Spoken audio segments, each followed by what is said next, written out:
So, what can you share about the movement or the situation today? Because I understand that these Russian attacks are expanding westward, in part, maybe even to areas where closer to where you are. Is that accurate? Yes, that's accurate.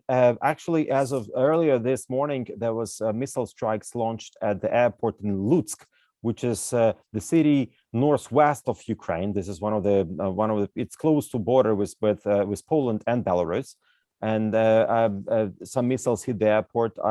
There was some. I'm not sure about the destruction there, but I think it was heavily hit.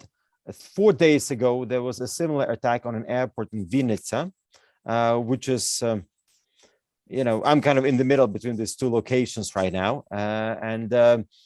So they are specifically targeting civilian infrastructure or the infrastructure which could be used for military purposes.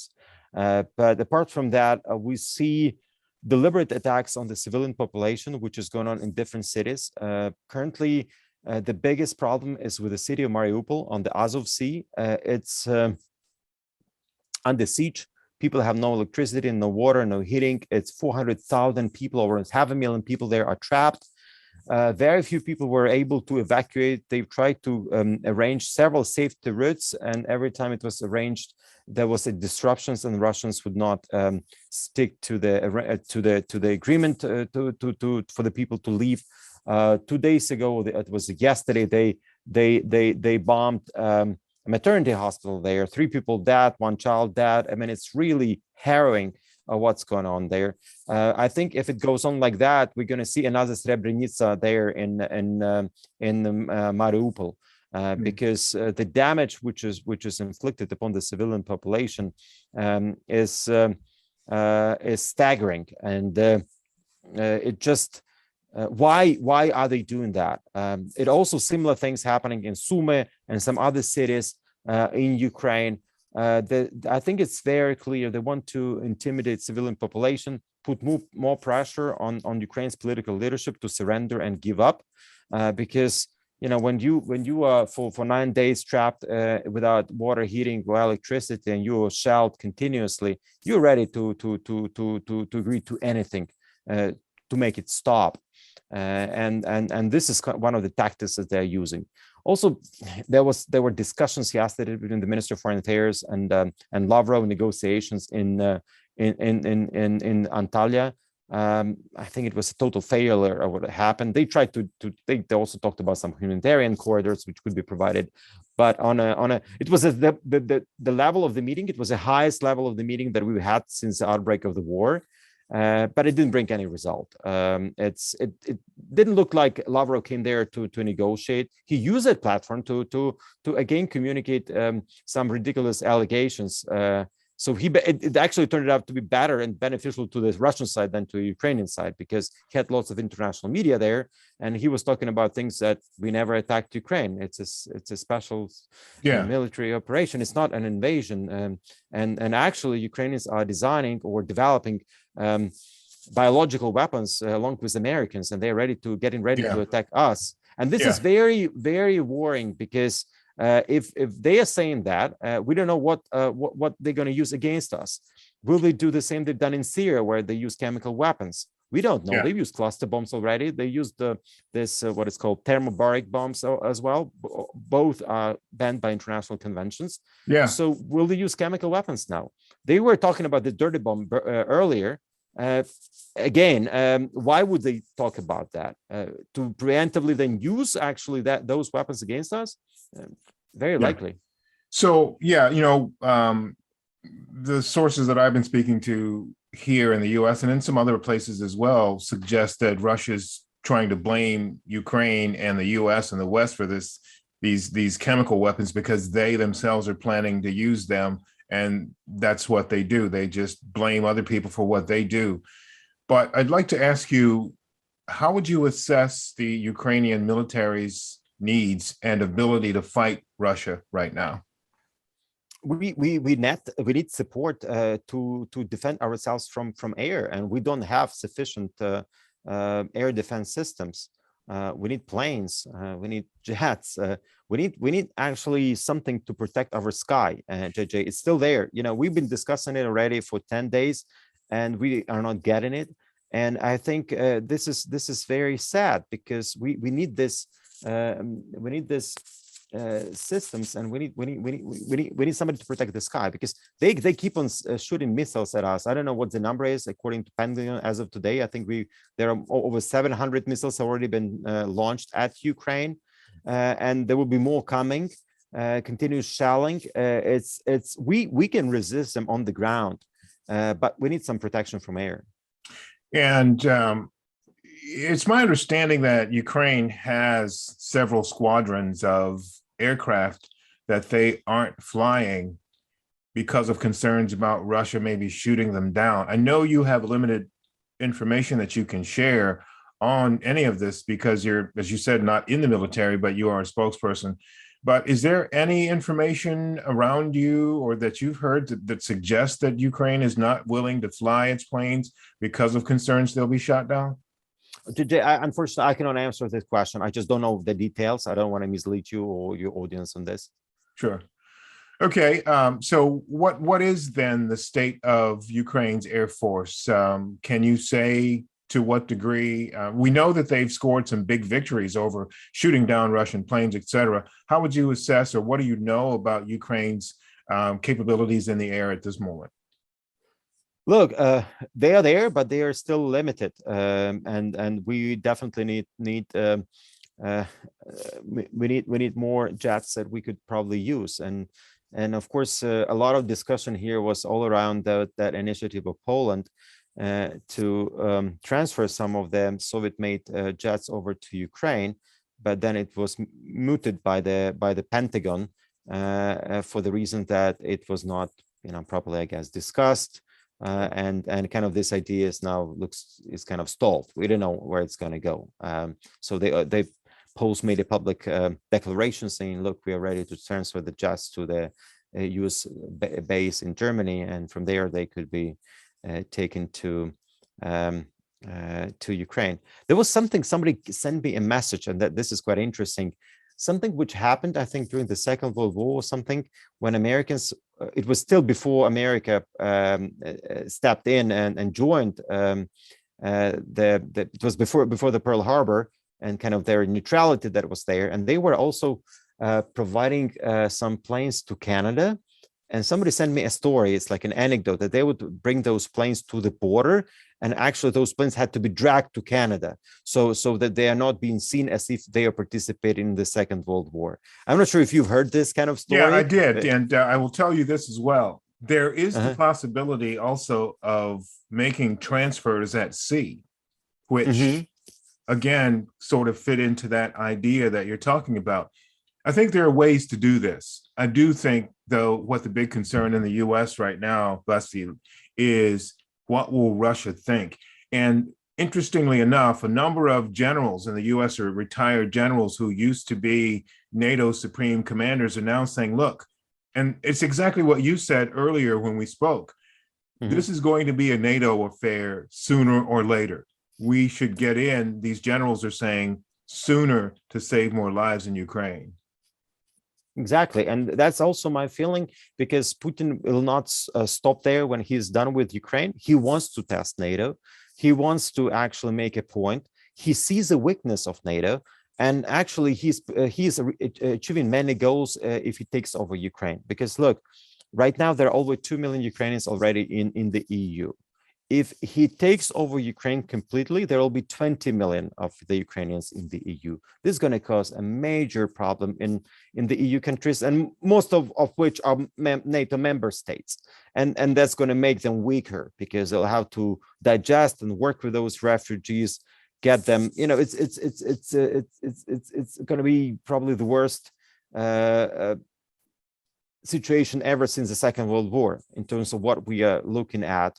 And then he'll probably take over Moldova. I have no doubt about it. He will do that already. If you are watching the situation there, Transnistria has declared independence last week, and they've asked for recognition from Moldova and also from Russia. So that's only a first step. They also eliminated the checkpoints on the on Transnistria and recognized republic, which is controlled by the Russian army there, and so it's very likely that they will make a move. Apparently, Moldova is a small country, and they will not be able to resist at the level they see the resistance in Ukraine. So they will just be occupied. But Putin does not like Maya Sandu, the president of Moldova, who is very pro-European, Harvard educated, and he will not tolerate any aspirations of Moldova to join the EU or NATO. Of course, and then he will test NATO. I don't know how he's going to do that. They may occupy Baltic states. They may do something in Romania. Nobody knows. But the appetite is already there. They already received all the sanctions. So now he will be even able to do something as a provocation and then use it later on as a leverage to get those sanctions lifted, right? And so he's got many options on the table. Yeah. And so the bottom line is the West needs to stay focused and stay plugged into this situation on multiple levels, from the diplomatic to the military, but the humanitarian as well. And the intelligence is really important at this point. One of the things that came across my desk this morning was that Vladimir Putin has put under house arrest 2 of his top intelligence officials because of that FSB leak that came out earlier in the week, which you know a lot of things. And, you have said essentially this is one of the weak links for Russia. So the U.S. needs to stay, and the West needs to stay plugged in on these developments, because Russia does appear to be weakening inside. It is. And sanctions work. They, of course, take a little bit more time. But we need, it was good to see the Joe Biden's decision to confirm the embargo on Russian oil and gas and coal.